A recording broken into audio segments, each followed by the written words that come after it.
Choosing the best video game console of all time may be a hard thing to do. However, finding the childhood hero of millions of kids in the 90s may be easier than you think. Well, at least if you actually grew up in the 90s. Because Nintendo's Game Boy left its mark on a generation that grew up without smartphones, social media, or everything else we take for granted today. Despite being released in 1989, the history of Game Boy starts 10 years earlier. In 1979, a Nintendo engineer called Gunpei Yokoi was traveling on a bullet train when he saw a bored businessman playing with a calculator. That inspired him to create a gaming device that could double as a watch.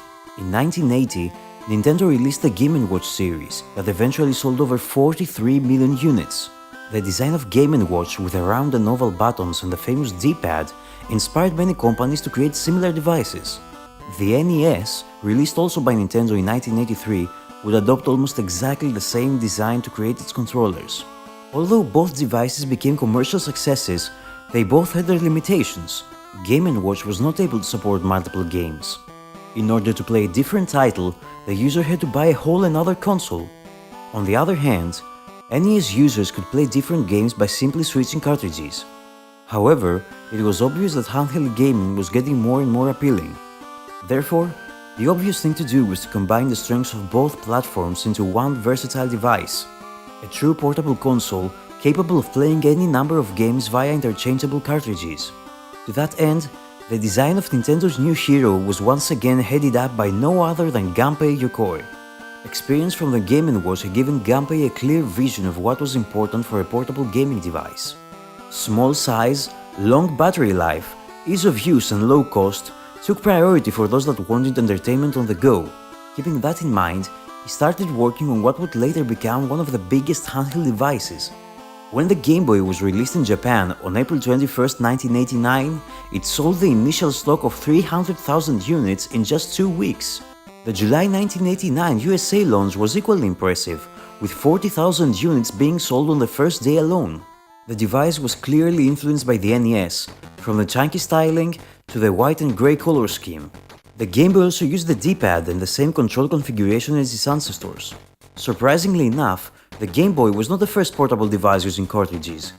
In 1979, the Microvision, developed by the Milton Bradley Company, was using the same technology.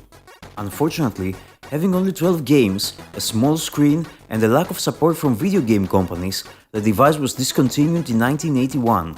During its early lifetime, the Game Boy mainly competed with Sega's Game Gear and Atari's Lynx. From a hardware standpoint, the Game Boy had pretty outdated specifications compared to its rivals. Both Lynx and the Game Gear had color screens, better graphics, and some promising titles on the way.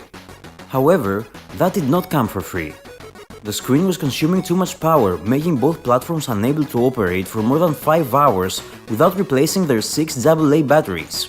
On the other hand, the Game Boy had a staggering battery life of around 30 hours, using only 4 AA batteries.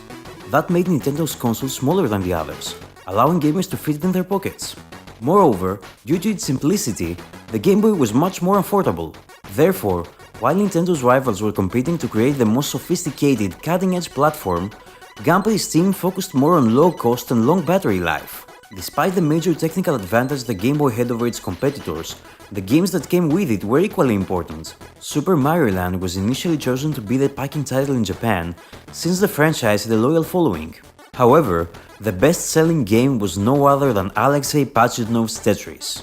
While not exclusive to the Game Boy platform, it's the Game Boy version that is the most well-remembered amongst all others, having sold over 35 million copies. Appealing to all ages and requiring no prior gaming experience, Tetris gave millions the first taste of video gaming. Its theme tune became iconic and it's heard even today. All these made Tetris such a perfect match for the system that it was selected as the packing title outside of Japan. Despite the tremendous success of Tetris, it was obvious that the Game Boy fans were eager for another hero. And that hero eventually came. Actually, more heroes came, 151 to be exact. Pokémon became one of the most gigantic franchises of all time. The Game Boy's link cable allowed users to trade Pokémon and battle with each other. This made gaming more interactive and enjoyable. Soon enough, Pikachu and the rest of the Pokémon became global superstars, breaking in millions for Nintendo in games and merchandise. Due to the staggering success of the Game Boy, companies created a number of different accessories that enhanced the platform's capabilities. Amongst the most popular ones is the Game Link cable, which allowed two devices to connect to each other, giving players the ability to play head-to-head. Other accessories allowed the Game Boy to have a backlight, shoot photos, or even print them. On March 20th, 1995, Nintendo released several Game Boy models, advertising them in the Play It Loud campaign.